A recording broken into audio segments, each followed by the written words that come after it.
There are things that you already have. Some of you may have a schedule that's already overwhelming. And now here you are going back to school to complete your doctorate, or going back to school to complete your master's or whatever. And you're trying to figure out, how can I make this work?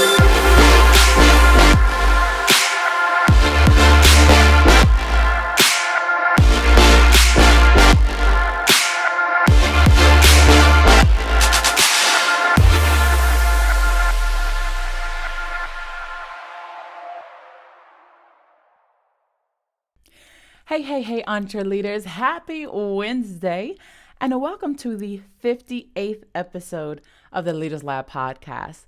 If you are new here, I'm your host, Dr. Charity C. Campbell, better known as Dr. C, and I am a doctor of management, a world-class millennial global leader, academic professional, and multi-passionate entreleader. And here in the Leaders Lab, we talk all things entreleadership, communication, balance as a multi-passionate millennial professional, but then also we talk about personal and professional development, becoming your best self. And today I am talking to you about how to unlock your academic potential, which can be a lot of work. Now, this month, I'm actually doing a series on unlocking your potential all across my DrCharityTV brand. For my Monday Motivation series that I'm doing on YouTube, we're talking about unlocking your potential, unlocking your minds, expanding your mind, basically discovering all that's on the inside of you so that you can bring it out and share it with the rest of the world. And as I started this series, I was like, but I don't want to leave out like the students. I don't want to leave out those who are in higher education or academia who are, they're currently trying to get that title doctor in front of their name.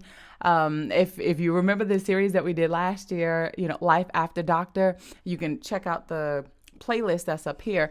But we did a series last year that was called Life After Doctor, and I brought to you some different voices who and experts in their fields who they've gone through the higher education process. They've gone through and received doctors. Some of them received multiple doctorates, and they're now they're operating in their full potential.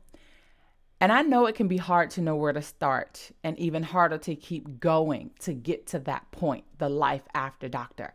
So right now I'm going to be helping you, actually for this month, I'm going to be helping you during the before life after doctor process. And so I'm going to be showing and sharing with you many ways that you can succeed academically. And I also am bringing back my higher education expert, which is an expert in educational leadership, Dr. 𝗥𝗷𝗖𝙙. I'll be bringing him back in the Leaders Lab this month to help out with this series, because we know that it can be difficult for students of all ages, all backgrounds, to find time and the motivation that you need to succeed during your academic career. And so that's why we want to share some of our best tips with you.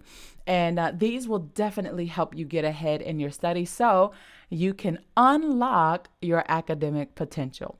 Now, with that said, I am going to just go straight into 7 tips. Today we're talking about 7 ways or 7 tips that can help you unlock your academic potential. And the very first thing that you can do is set goals. Set goals. Now, one of the best ways to start unlocking your academic potential is to set goals. And this may seem like it's an obvious point, but you would be surprised at how many students don't take time to sit down and really think about what they want to achieve. Setting goals means, okay, once I finish this program, what do I want to do?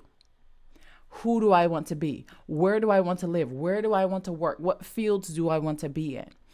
What happens after you complete your degree really is impacted by what you do during the process right now, during your studies.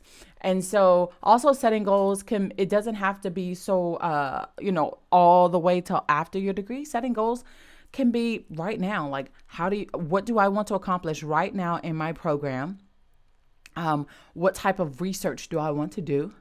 What type of opportunities are out there that maybe I'm not taking full advantage of? And so that's also something that you really, truly want to consider. Make sure you set those goals. And if you don't know how to set goals, I did a few episodes last year about setting goals with, we brought in the Ambition Planner, and we were talking about how to set goals. We set SMART goals, right? And it's just, those are just basically strategic goals. And it helps you to go from where you are to where you ultimately want to be. So that right there is the number one thing, hon. You got to set goals. Okay. You hear me? I'm sounding like an academic counselor right now, having you sitting down in my office. And I'm telling you, hon, you got to set goals and make sure those goals are clear. Okay. Make sure those goals are clear. The second thing is networking and opportunities. Now, networking and seeking out opportunities are two important things to do if you want to be successful academically. Did you know that by networking, you could actually build relationships with people who can help you achieve your goals? It's not just about networking once you graduate. It's not just about the networking that happens, for your career and for network while you are in school. You never know the types of associations, the types of future partnerships that you could build just by simply taking advantage of networking opportunities. And by doing so, you can gain experience as well, and also knowledge that will help you succeed in your studies. Okay, so that's the second thing, is to network, take advantage of networking opportunities. All right. Now, number 3, working on your time management skills. Ooh-wee. This is something that I had to learn personally because I did not do that well in undergrad with time management because I was too busy. Actually, you know what? I take that back because I graduated. A little bit undergrad. Okay. So I had a lot on my plate in undergrad, as most students do. Okay. I had a lot on my plate. And one of the things that I did, I was in church. When you're in undergrad, you don't want to be idle. You don't want to feel like you're wasting your life. You want to live your best life. So you try to do all the things. You join all the activities. You join all the organizations, and you find outside organizations to be a part of as well, because you are now, like, essentially you are an adult. So you're trying to level up. You're trying to adult, right? Even though you still call your parents in for everything and ask for things, right? But I had a lot on my plate. So in my eyes, I think I did okay. I don't think I mastered time management, but I do think that I was effective. It wasn't until my master's, which was several years later, my master's in my doctoral program, that I actually started mastering time management, especially in my master's program, which I think kind of segued into how I manage my time in my doctoral program. It was very, very, very important for me to not fail.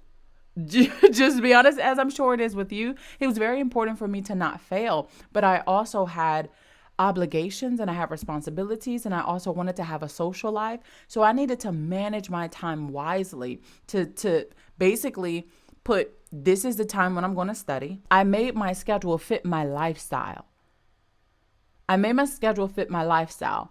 That's how I started out. And then as my schedule began to change, because my academics came first. Well, so I say my academics came first, but to be honest, the responsibilities and the things that I did in ministry, that did come first. Okay, that did come first. But straight after that was it was my academics. And I made sure that if I managed my time effectively, the two wouldn't repel, they wouldn't be a conflict of schedule. And so that was the whole thing about time management. I'm sure there are things that you have to do. There are things that you already have. Some of you may have a schedule that's already overwhelming. And now here you are going back to school to complete your doctorate, or going back to school to complete your master's or whatever. and you're trying to figure out, how can I make this work? It is all about time management. This is, in order to be successful, you need to learn how to use your time wisely. And then not only that, but it includes setting deadlines and then planning ahead. What I would do is I would set a deadline. Like my teacher would give us a deadline for when we would need to have an assignment completed or a project completed, submitted.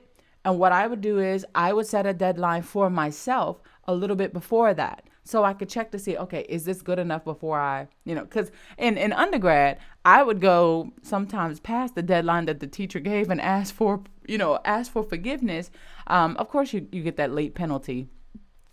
But I decided that I wasn't going to do that, and they're a little more lenient also as you get into higher education. But so you won't need to do that if you manage your time better. Okay. So that's number 3, time management. The 4th thing is finding the motivation you need to succeed academically. Now, it can be hard to find the motivation you need to succeed. I know. I know how difficult it can be to be motivated, to find the motivation. And this is especially true if you're struggling with studies or feeling overwhelmed. But don't worry, there are a few things that you can do to get motivated and stay motivated. One of the best ways to get started, as we said, is to establish those goals for yourself. When you have those goals set, when you have something to work towards, it's easier to stay motivated.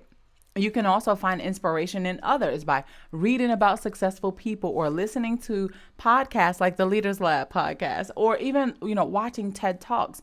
And sometimes what I would do is I would find myself listening to these things in the background while I worked, just depending on the type of, if it was a writing assignment, then a writing or reading assignment, then I wouldn't listen to those in the background. If it was something different, like a creative management project or something, then I could be able to do that while I am, while I'm working, while I'm doing my studies. But sometimes it's just knowing that I have a goal and knowing the feeling that I will have after I accomplish the goal, knowing the mental image that I have in my mind of what things are going to look like once I finish this task and I complete this goal. Once I finish this program and I graduate. I'm telling you, having those goals it's one of the easiest ways to make sure that you stay motivated, and then also watching successful people. Now, we may not know all of the challenges that they had to endure. We may not know all of the situations. We may not know how they officially achieved all of their success except for what they shared with us.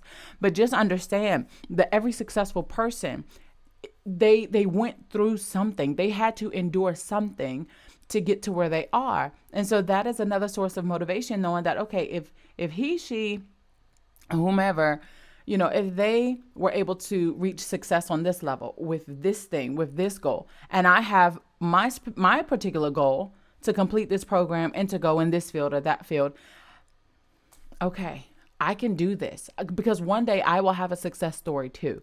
So again, finding a way to stay motivated, get yourself motivated, whatever it is, make sure that you keep that in mind and say, listen, I need to succeed. I have got to complete this program. I got to keep going. I got to keep moving, because somebody in the future is going to need to look at my success story and how I've overcome, so that they can be motivated just like I'm needing motivation now. So find a way to stay motivated. Okay. That's number 4. Number 5 is keeping yourself organized with a planner or a calendar system. So another key to time management is being organized. And this means having a place for everything and knowing where everything is. It can also mean keeping a calendar, making to-do lists. And one thing that I do, I actually have, we live in the digital age, right? So I have my calendar here. I have a planner on my phone. I also have it on my iPad. And, I also have my, the Google Calendar and the iCalendar. I have all of those and I use them. Now, I will write down by hand first the things that I need, by when, my deadlines, and then I'll go and I'll type them all in so everything is synced. So when there's a deadline, you know how when all your devices are synced and somebody calls you on one device and it rings everywhere else? It's the same thing for when you use like an electronic calendar, a digital calendar. My Apple Watch, I could be nowhere near any of my other devices, but my Apple Watch will go off and tell me it's time for this based on what I set, right? It'll tell me, hey, it's time to do this task. It's time to get this done.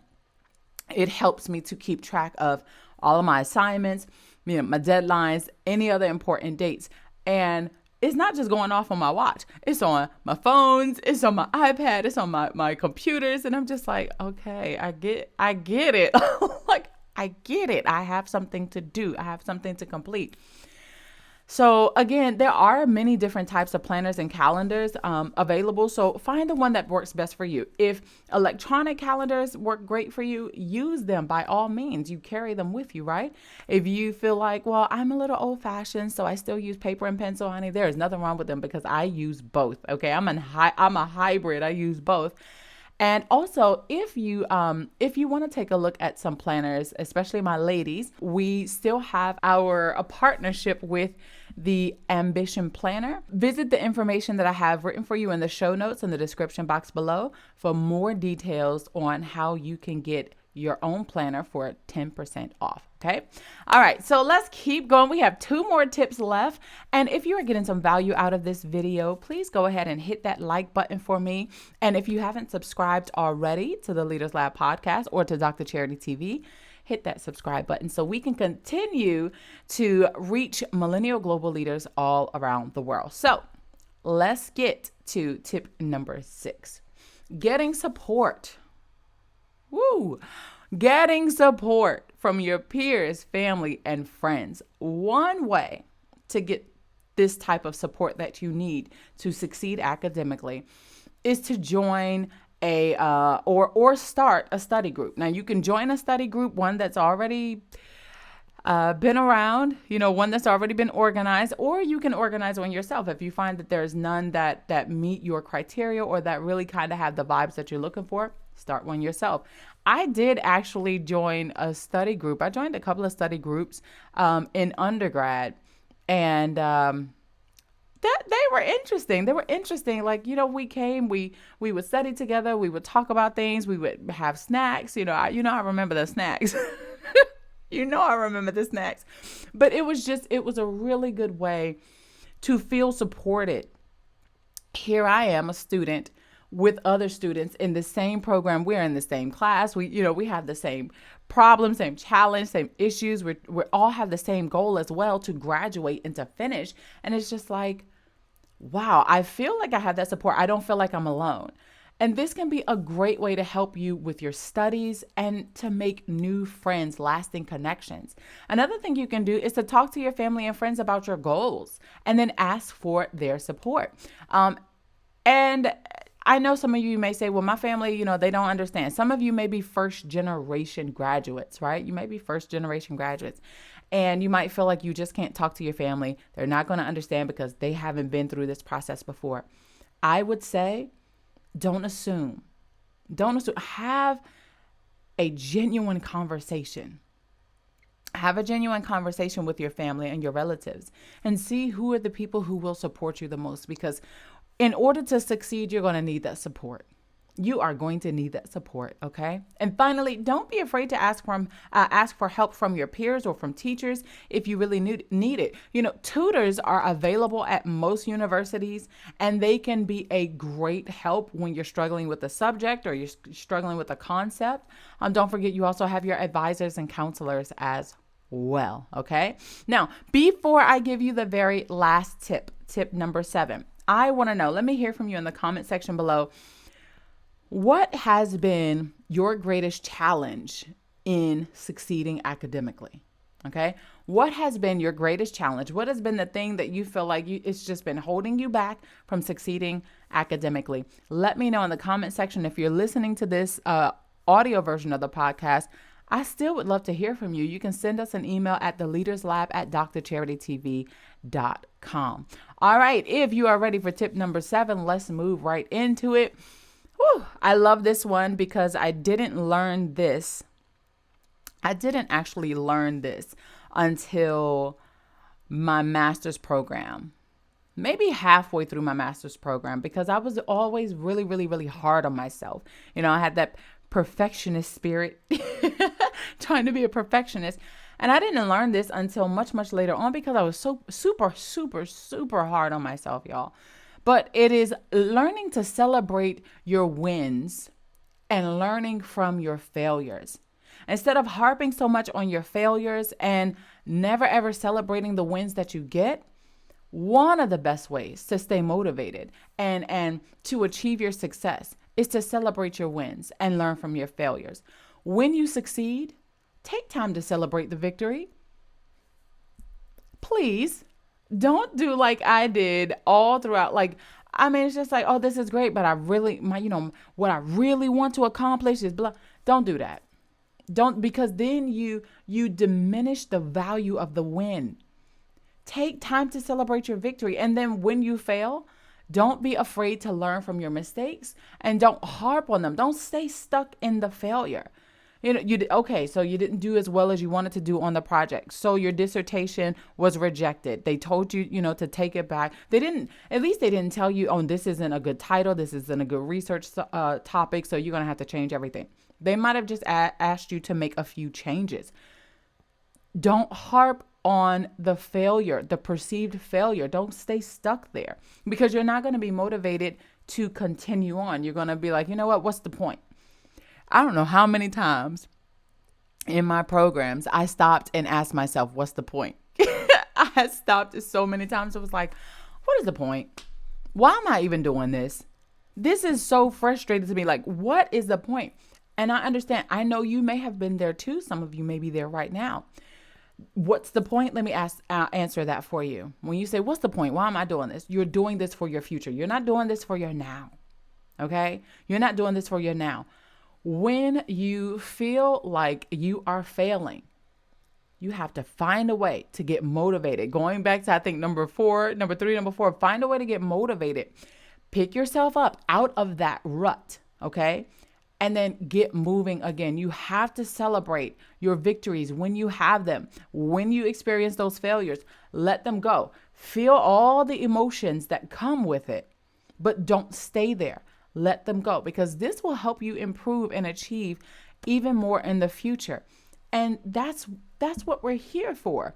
We're here going through this whole process. Okay. That's what you're doing right now. You're here going through this whole process so that in the future, you can be an expert in your field. In the future, you can serve your community. In the future, you can help someone else find hope in a way that, especially in your field, you're here to help someone find hope, to find knowledge, to find expertise, to find a role model to follow after. That's the point. That's the point. Okay. But you can't do it if you don't succeed academically. You can't do it if you don't finish what you started. Right. So there you have it. 7 tips to unlock your academic potential. I hope that you found this episode really helpful. Remember, success takes hard work and dedication, but it is definitely achievable with the right tools and strategies and with the right mindset. You have to make sure that you focus on the right things. I used to have a pastor who said all the time, keep the main thing the main thing. Focus on the right thing so that you can cross that finish line. I wish you all the best in your academic pursuits. And I want to thank you for listening to the Leaders Lab podcast. I cannot express my gratitude enough. It humbles me to know that you tune in every week to learn from me and my special guests. And I hope that you found our content valuable and that it's helped you in your journey to becoming a better leader. If you haven't done so already, please subscribe to the Leaders Lab podcast, download today's episode, rate, comment, and share so we can continue reaching millennial entreleaders all across the globe. And I also invite you to connect with me everywhere on social media with the handle at DrCharityTV. And on Facebook, it is at DrCharityTV page. And if you have any questions or you would like to be a guest in the Leaders Lab, then please email me at theleaderslab@DrCharityTV. Someone will respond in a timely manner. So thanks for tuning in to the 58th episode of the Leaders Lab podcast. And I'll catch you guys next week in the lab.